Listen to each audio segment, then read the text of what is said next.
Municipal ఎన్నికల ఫలితాలపై TBJP chief Ramachandra Rao సమీక్షా సమావేశం నిర్వహించారు. ఈ కార్యక్రమానికి రాష్ట్ర వ్యవహారాల ఇన్ఛార్జ్ అభయ్ పాటిల్, జాతీయ ప్రధాన కార్యదర్శి తరుణ్ చుగ్ హాజరయ్యారు. ఫలితాలు బాగున్నాయంటూనే పలువురు నేతలకు చురకలంటించారు బీజేపీ అగ్రనేతలు. గతంలో కంటే ఓట్లు, సీట్లు పెరిగినా ఆశించిన ఫలితాలు రాలేదని అసంతృప్తి వ్యక్తం చేశారు. కొంతమంది జిల్లా అధ్యక్షులు, ఇన్ఛార్జీల పనితీరుపై ఫైర్ అయ్యారు.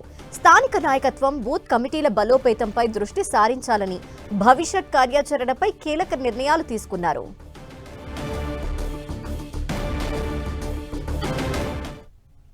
ముందుగా నిన్న జరిగినటువంటి యొక్క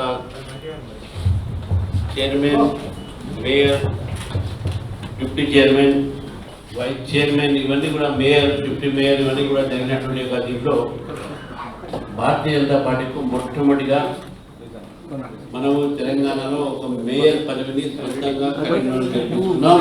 చైర్మన్ పదవిని దక్కించుకున్నారు. వారికి కూడా మేము అభినందన చేస్తున్నాము.